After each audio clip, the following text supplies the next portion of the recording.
श्रीमद् भगवद गीता के 17वें अध्याय का महात्म्य। श्री महादेव जी कहते हैं, पार्वती 16वें अध्याय का महात्म्य बतलाया गया है। अब 17वें अध्याय की अनंत महिमा श्रवण करो। राजा खड़गबाहु के पुत्र का दुशासन नामक एक नौकर था। वह बड़ी खोटी बुद्धि का मनुष्य था। एक बार वह मांडलिक राजकुमारों के साथ बहुत धन की बाजी लगाकर हाथी पर चढ़ा और कुछ ही कदम आगे जाने पर लोगों के मना करने पर भी वह मूढ़ हाथी के प्रति जोर जोर से कठोर शब्द करने लगा। उसकी आवाज़ सुनकर हाथी क्रोध से अंधा हो गया और दुशासन पैर फिसल जाने के कारण पृथ्वी पर गिर पड़ा। दुशासन को गिरकर कुछ कुछ उच्छ्वास लेते देख काल के समान निरंकुश हाथी ने क्रोध में भरकर उसे ऊपर फेंक दिया। ऊपर से गिरते ही उसके प्राण निकल गए। इस प्रकार कालवश मृत्यु को प्राप्त होने के बाद उसे हाथी की योनि मिली और सिंघलद्वीप के महाराज के यहाँ उसने अपना बहुत समय व्यतीत किया। सिंघलद्वीप के राजा की महाराज खड़गबाहु से बहुत बड़ी मैत्री थी, अतः उन्होंने जल के मार्ग से उस हाथी को मित्र की प्रसन्नता के लिए भेज दिया। एक दिन राजा ने श्लोक की समस्या पूर्ति से संतुष्ट होकर किसी कवि को पुरस्कार रूप में वह हाथी दे दिया और उन्होंने जो स्वर्ण मुद्राएं लेकर उसे मालव नरेश के हाथ भेज दिया। कुछ काल व्यतीत होने पर वह हाथी यत्र पूर्वक पालित होने पर भी असाध्य ज्वर से ग्रसित होकर मरणासन हो गया। हाथीवानों ने जब उसे ऐसी शोचनीय अवस्था में देखा तो राजा के पास जाकर हाथी के हित के लिए शीघ्र ही सारा हाल कह सुनाया। महाराज, आपका हाथी अस्वस्थ जान पड़ता है, उसका खाना पीना और सोना सब छूट गया है। हमारी समझ में नहीं आता इसका क्या कारण है। हाथीवानों का बताया हुआ समाचार सुनकर राजा ने हाथी के रोग को पहचानने वाले चिकित्सा कुशल मंत्रियों के साथ उस स्थान पर पदार्पण किया जहाँ हाथी ज्वरग्रस्त होकर पड़ा था। राजा को देखते ही उसने ज्वर जनित वेदना को भूलकर संसार को आश्चर्य में डालने वाली वाणी में कहा, संपूर्ण शास्त्रों के ज्ञाता, राजनीति के समुद्र, शत्रु समुदाय को परास्त करने वाले तथा भगवान विष्णु के चरणों में अनुराग रखने वाले महाराज, इन औषधों में क्या लेना? वैद्यों से भी कुछ लाभ होने वाला नहीं है। दान और जप से भी क्या सिद्ध होगा? आप कृपा करके गीता के 17वें अध्याय का पाठ करने वाले किसी ब्राह्मण को बुलाइए। हाथी के कथनानुसार राजा ने सब कुछ वैसा ही किया। तदंतर गीता पाठ करने वाले ब्राह्मण ने जब उत्तम जल को अभिमंत्रित करके उसके ऊपर डाला तब दुशासन गज योनि का परित्याग करके मुक्त हो गया। राजा ने दुशासन को दिव्य विमान पर आरूढ़ एवं इंद्र के समान तेजस्वी देखकर पूछा, तुम्हारी पूर्व जन्म में क्या जाति थी, क्या स्वरूप था, कैसे आचरण थे और किस कर्म से तुम यहाँ हाथी होकर आए थे? ये सारी बातें मुझे बताओ। राजा के इस प्रकार पूछने पर संकट से छूटे हुए दुशासन ने विमान पर बैठे बैठे स्थिरता के साथ अपना पूर्व जन्म का उपयुक्त समाचार यथावत कह सुनाया। तत्पश्चात नरश्रेष्ठ मालव नरेश भी गीता के 17वें अध्याय का पाठ करने लगे। इससे थोड़े ही समय में उनकी मुक्ति हो गई। परमात्मने नमः। श्री परमात्मने नमः। अतः सप्तदशो अध्याय। अर्जुनवाच, ये शास्त्र विधि मृत्सृज्य यजन्ते सदयान्विता तेषां निष्ठा तु का कृष्ण सत्वमह्यो रजस्तमः। श्री भगवान्वाच, त्रिविधा भवति श्रद्धा देहिना सा स्वभावजा स्वात्विकी राजसी चैव तामसी चेति ता शृणुम। सत्त्वानुरूपा सर्वस्य श्रद्धा भवति भारत। श्रद्धामयोऽयं पुरुषो यो यदृच्छसे विषयम्। गजन्ते सात्विका देवान् क्षरक् रक्षासि जाजसा प्रेतान् भूतगणा सान्ये यजन्ते तामसा जनाम्। अशास्त्रे विहितं घोरं तप्यन्ते ये तपोजना दम्भोऽहंकार संयुक्ता कामरागबलान्विता कर्षयन्ते शरीरस्थं भूतग्राममचेत्स मा चैवान्ते शरीरस्थ तान्विदया सुनिश्यान्। आहार सत्वपि सर्वस्य त्रिविधो भवति प्रिये यज्ञस्तपस्तथा दानं तेषां वेदमिमं शृणुम्। आयु सत्व बलौराग्य सुख प्रीति विवर्धना रस्या स्निग्धास्त्रा अद्या आहारा सात्विक प्रिया कटवम्ल लवणात्युष्ण तीक्ष्ण रुक्ष विदाहिन आहारा राज सस्येष्टा दुग्धो काम प्रेदा यात यामं गतरसं पूति परिशिष्टं च यत् उच्छिष्टमपि चामेद्यं भोजनं तामसप्रियम् अफलाकाङ्क्षी वियज्ञो विधिदृष्टो युज्यते यष्टवेमेवतीमन समाधाय स सात्विकीम् अभिसन्धाय तु फलं दम्भार्थमपि चैव यत् युज्यते भरतश्रेष्ठ तयज्ञं विद्धि राजसमम् विधिहीनं सष्टात्रं मन्त्रहीनमदक्षिणं सद्रावीरहरितं यज्ञं तामसं परिचक्षते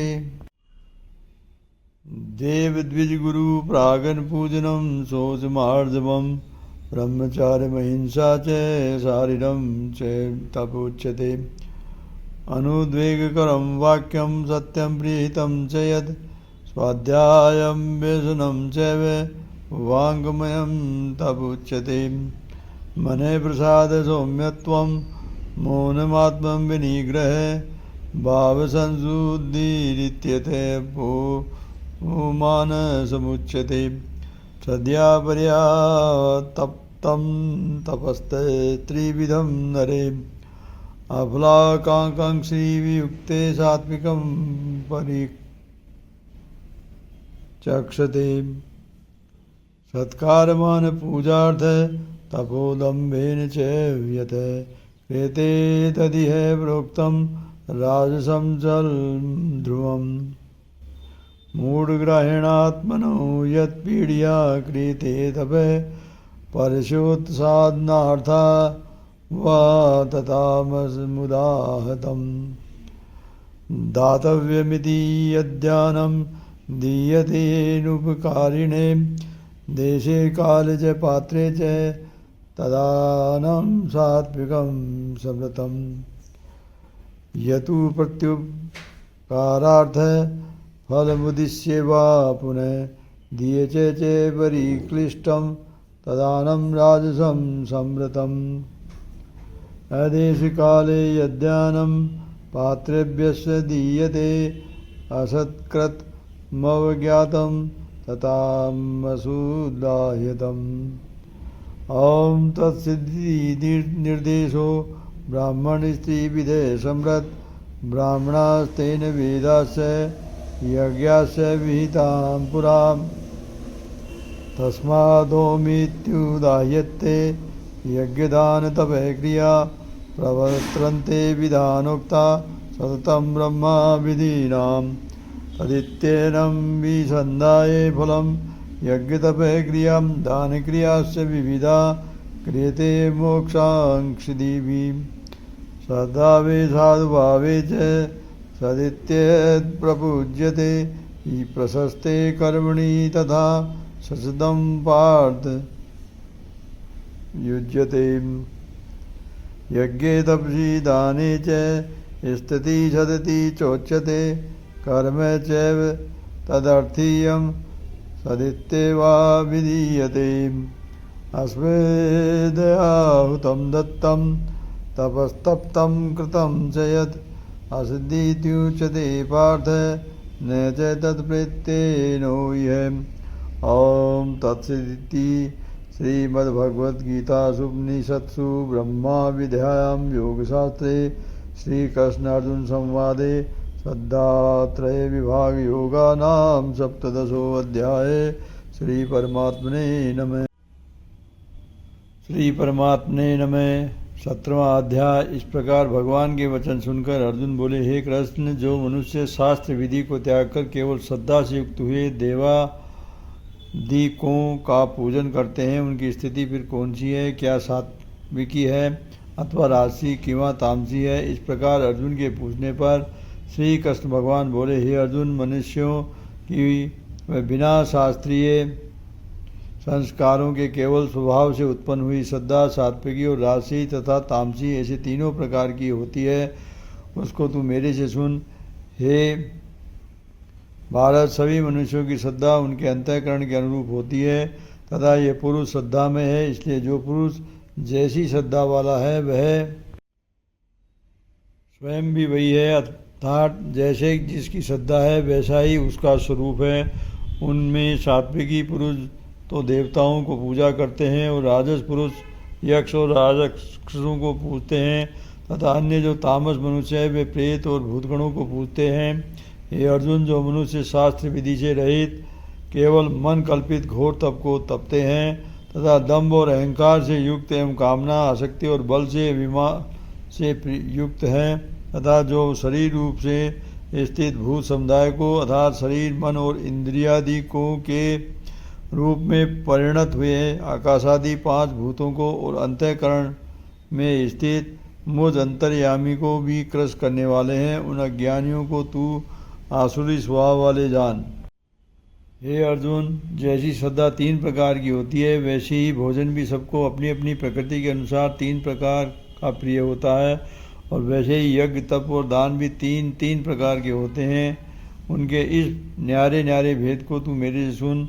आयु बुद्धि बल आरोग्य सुख और प्रीति को बढ़ाने वाले एवं रसयुक्त चिकने और स्थिर रहने वाले तथा स्वभाव से ही मन को प्रिय ऐसे आहार अर्थात भोजन करने के पदार्थ तो सात्विक पुरुष को प्रिय होते हैं। कड़वे खट्टे लवणयुक्त और अति गरम तथा तीक्ष्ण रूखे और दाह कारक एवं दुख चिंता और रोगों को उत्पन्न करने वाले आहार अर्थात भोजन करने के पदार्थ राजस पुरुषों को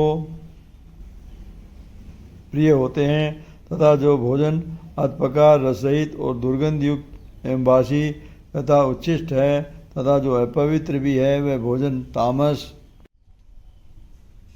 पुरुष को प्रिय होता है। हे अर्जुन, जो यज्ञ शास्त्र विधि से नियत किया हुआ है तथा करना ही कर्तव्य ऐसे मन को समाधान करके फल को न चाहने वाले पुरुषों द्वारा किया जाता है वह यज्ञ तो सात्विक है। और हे अर्जुन, जो यज्ञ केवल दंभाचरण के ही लिए अथवा फल को भी उद्देश्य रखकर किया जाता है उस यज्ञ को तू राजस जान तथा शास्त्र विधि से हीन और अन्नदान से रहित बिना मंत्रों के बिना दक्षिणा के और बिना श्रद्धा के किए हुए यज्ञ को तामस यज्ञ कहते हैं। हे अर्जुन, देवता ब्राह्मण गुरु और ज्ञानी जनों का पूजन एवं पवित्रता सरलता ब्रह्मचार्य और हिंसा ये शरीर संबंधी तप कहा जाता है तथा जो उद्वेग को न करने वाला प्रिय और हितकारक एवं यथार्थ भाषण है जो वेद शास्त्रों के पढ़ने का एवं परमेश्वर के नाम जपने का अभ्यास है वह निसंदेह वाणी संबंधी तप कहा जाता है तथा मन की प्रसन्नता और शांत भाव एवं भगवत चिंतन करने का स्वभाव मन का निग्रह और अंतःकरण की पवित्रता ऐसे वह मन संबंधी तप कहा जाता है। परंतु हे अर्जुन, फल को न चाहने वाले निष्कामी योगी पुरुषों द्वारा परम श्रद्धा से किए हुए उस पूर्वोक्त 3 प्रकार के तप को सात्विक कहते हैं और जो तप सत्कार पान और पूजा के लिए अथवा केवल पाखंडी ही किया जाता है वह निश्चित और क्षणिक फल वाला तप और यहाँ राजस कहा गया है।